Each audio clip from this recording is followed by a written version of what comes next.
Emergency Operations Center video training series. My name is Quentin Graham. As an emergency manager, it is our goal to provide continuous training towards making a disaster resilient installation. What this means is that as an installation team, we respond together to quickly save lives, mitigate the hazard, and return to normal operations. Because we, the installations, are the backbone for the warfighter. As a member of the Emergency Operations Center, when disaster strikes, you may be located in a field location as part of an incident management team, or you may be within a facility as part of the Emergency Operations Center. Both the IMT and the EOC provide support to the Incident Command Post and require its members to have common skill sets. This series focuses on those common skill sets and providing training for those related tasks that are essential to the successful support to the ICP and being able to provide information to agency officials, which may be your higher headquarters or other governing organization. Now, for the next essential topic, your instructor.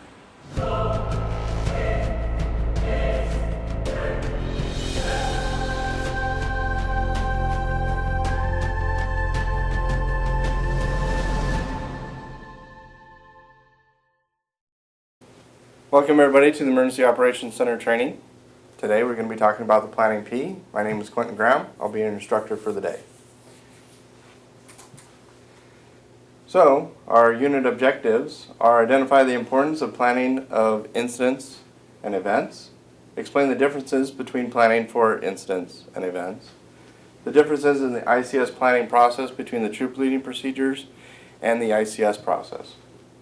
Explain the criteria for determining when the incident action plan should be prepared, when it should actually be in writing, and when shouldn't be. Review the Planning P process. So, what are the benefits of the incident planning process? The first one is it establishes responsibilities. The second one is a continuous process towards goals.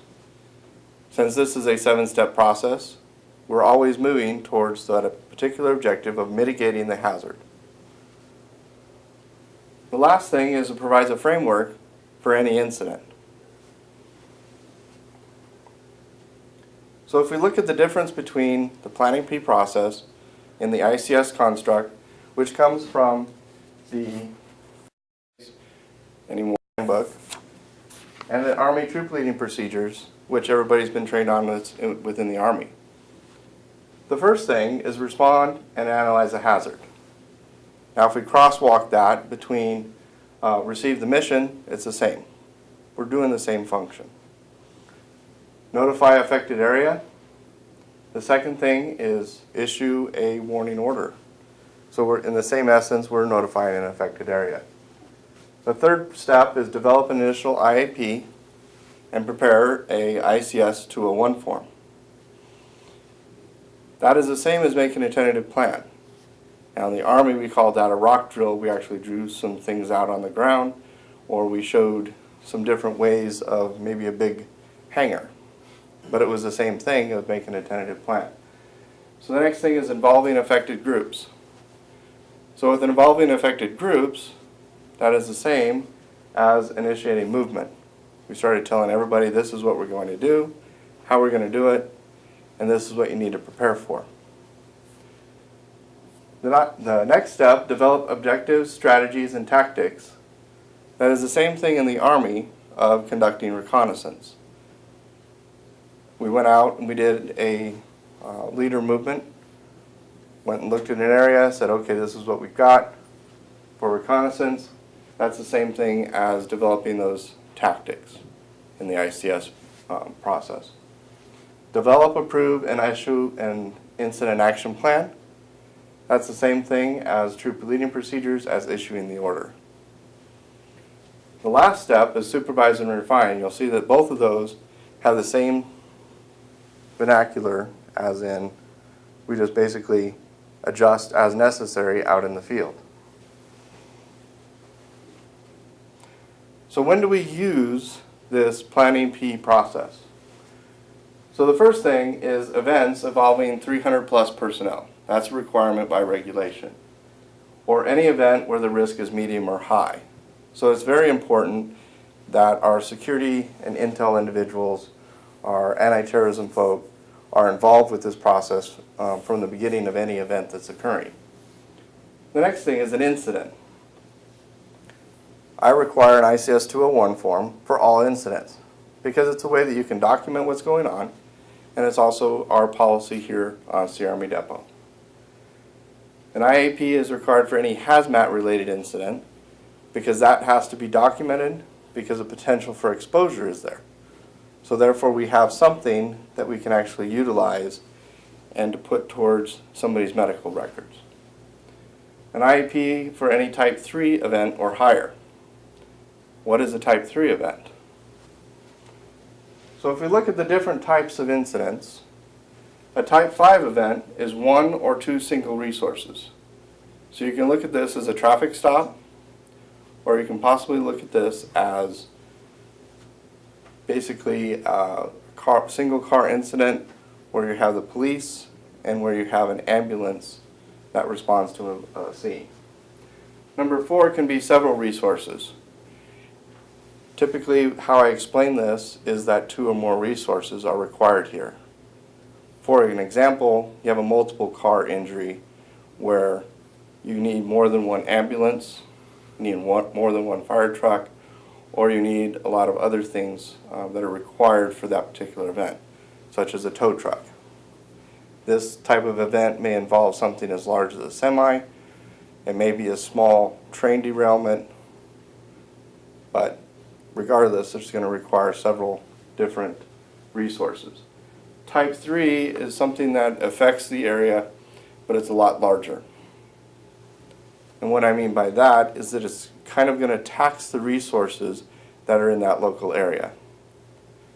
So that what that basically means is that any resources from the local establishment area are going to be, you're not going to have enough. So number 2 is kind of the key thing there is that we kind of kick into multiple operational periods. This is for a larger event. We can't solve it in about 12 hours, so therefore it can be a type 2 event. This can also be described as something that taxes not only the local resources, but it starts touching into the state. A type 1 event is most complex and requires national resources. For a type 1 event, we can think of things like September 11th. That was something that didn't even affect anything in California, but it was a national event, and therefore it required response by all military installations. So it can also be something that is basically media related that causes something everybody wants to know about. So when a written IAP is considered is when 2 or more jurisdictions are involved. So for example, when a military installation and the county and it crosses those particular lines, such as a train derailment. That would be an example. The incident continues into the next operational period. You would need to have a written IAP at that point just because you need to maintain that continuity between the individuals that are changing shift. General staff sections are used, and we'll touch on that in just a minute.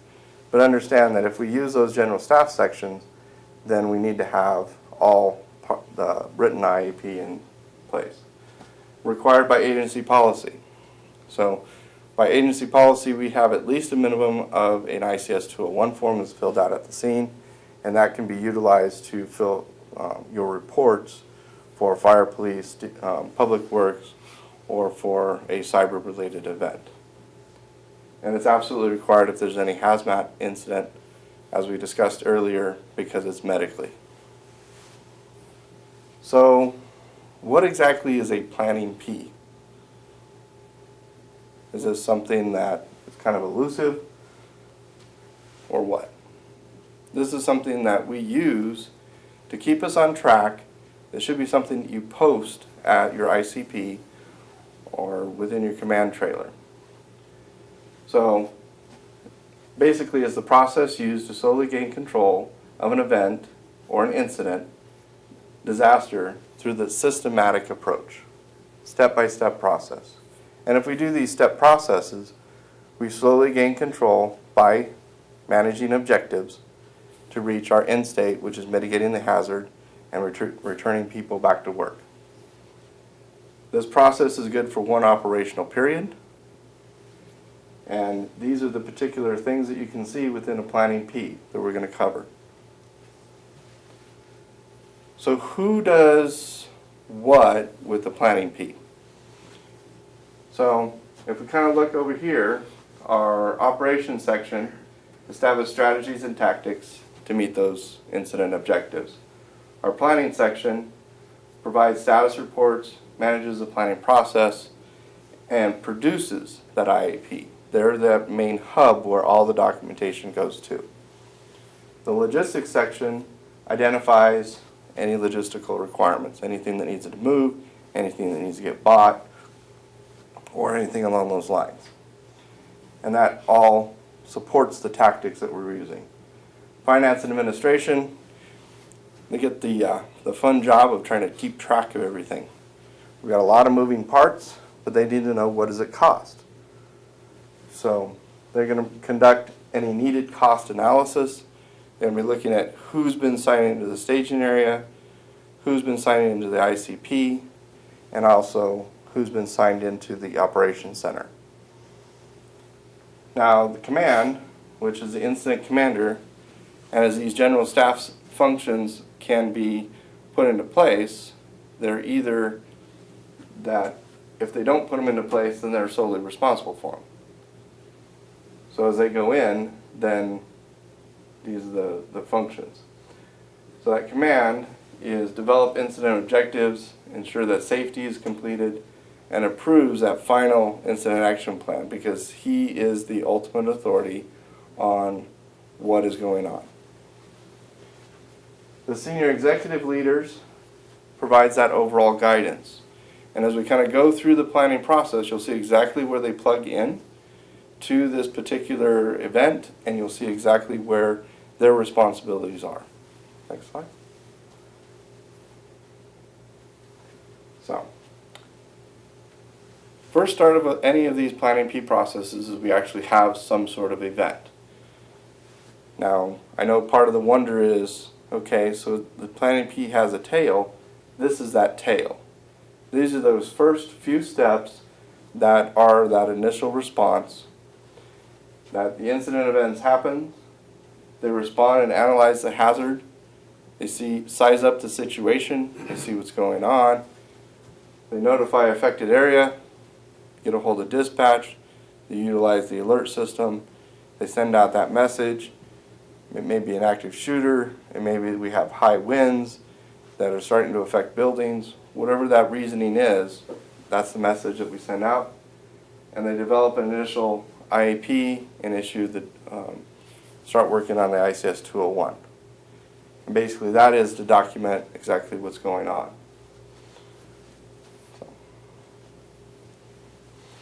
So initial response scenes. Some examples can be the Fort Hood active shooter, which was on the 2nd of April 2014.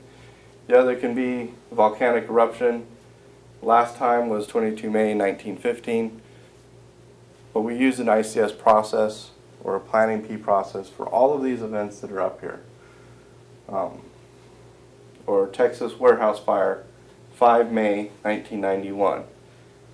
Or the big thing, for something just as simple as an Employee Appreciation Day.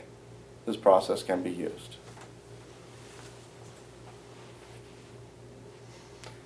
So the next thing, as we kind of head up that stem, is evolve affected groups, our senior leader agency briefing. So this is the incident commander briefing that says, hey, this is what's going on. This is what's happening.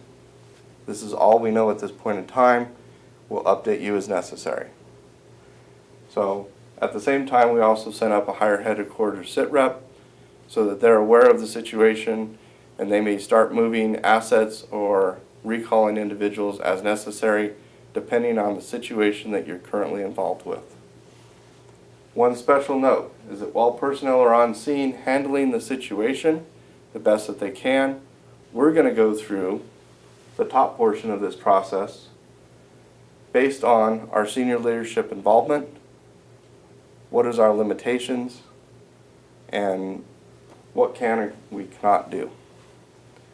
So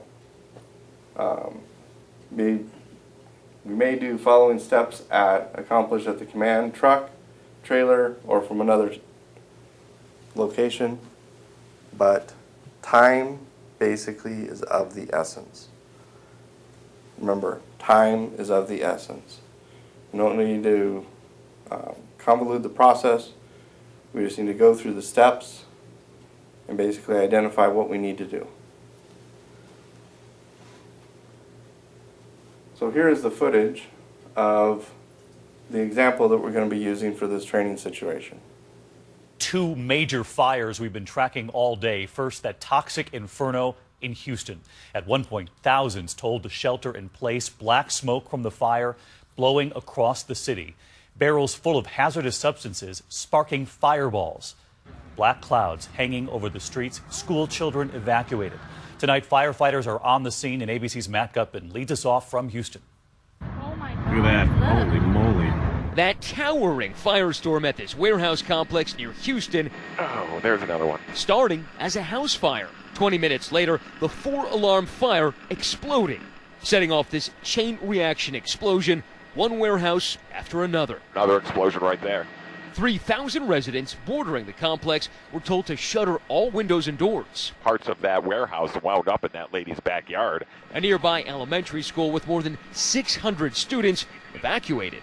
Nearly 200 firefighters racing to the scene, that column of thick black smoke visible for miles, towering over the city. Beautiful blue sky day, and then out of nowhere black smoke just started coming up, and it was massive, and it was just a fireball. Witnesses say it sounded like a war zone. Those bullets started popping, man. It was scary. That's when the police came and said, get out of here.